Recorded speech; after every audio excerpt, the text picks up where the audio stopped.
పేరొందిన ఐటీ కంపెనీల్లో పనిచేసే ఉద్యోగుల కోసం ఆహార సరఫరా క్యాటరింగ్ కాంట్రాక్టు ఇప్పిస్తానని రాష్ట్ర వ్యాప్తంగా పలు ప్రైవేటు వసతి గృహాల యజమానులను మోసం చేసిన కేసులో నిందితుడిని హన్మకొండ పోలీసులు అరెస్టు చేశారు.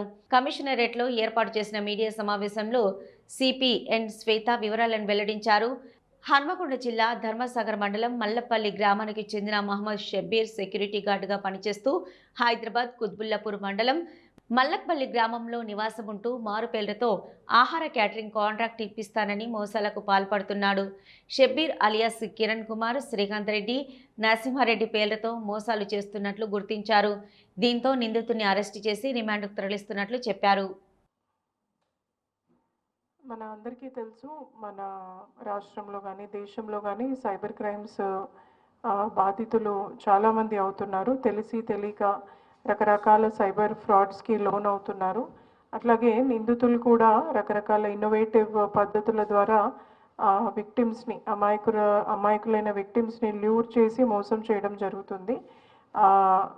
ఈ నెంబర్ ఆఫ్ కంప్లైంట్స్ ఎన్సీఆర్పీకి వచ్చే కంప్లైంట్స్ ఎక్కువ అవుతున్నందుకు వరంగల్ కమిషనరేట్లో కూడా సైబర్ క్రైమ్ పోలీస్ స్టేషన్ ఏర్పాటు చేయడం జరిగింది. అట్లాగే ప్రతి పోలీస్ స్టేషన్లో కూడా సైబర్ వారియర్స్ మరియు సైబర్ ట్రైనింగ్ చాలామంది ఆఫీసర్స్కి ఇవ్వడం జరిగింది. దాంట్లో భాగంగా ఏసీపీ హన్మకొండ, ఎస్హెచ్ఓ హన్మకొండ, అలాగే డీసీపీ సెంట్రల్ జోన్ కవిత గారి ఆధ్వర్యంలో కొన్ని కేసెస్ డిటెక్ట్ చేయాలి అన్న ఉద్దేశంతో కొంత ఫోకస్డ్గా కొన్ని కేసెస్ అనలైజ్ చేయడంలో ఒక సైబర్ నేరం, మన లోకల్గానే అక్యూజ్డ్ సైబర్ నేరాన్ని డిటెక్ట్ చేయడం జరిగింది. ఇందులో 18/8/2025 సంవత్సరం మొహమ్మద్ షబీర్ అనే వ్యక్తికి ఒక ఫోన్ కాల్ వస్తుంది.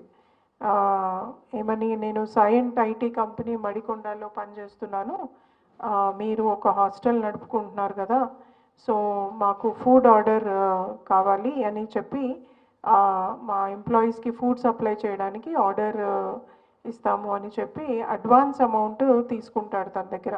మేము మీకు ఫుడ్కి ఆర్డర్ ఇస్తాము అని చెప్పి తన దగ్గర ఒక 1,88,000 తీసుకుంటారు. ఇస్తే మేము కాంట్రాక్ట్ ఇస్తాము అన్న దాంతో అది నిజమే అని, ఇక్కడే కంపెనీ కదా అని ఉద్దేశంతో ఆ విక్టిమ్ ఆ డబ్బులు ట్రాన్స్ఫర్ చేయడం జరుగుతుంది. ఆ డబ్బులు ట్రాన్స్ఫర్ చేస్తారు, కానీ వెంటనే తను వాడే ఫోన్ నెంబర్కి కాకుండా వేరే నెంబర్ ఇచ్చి ఆ నెంబర్కి ఫోన్పే చేయించుకోవడం జరిగింది. సో దాని ద్వారా అలా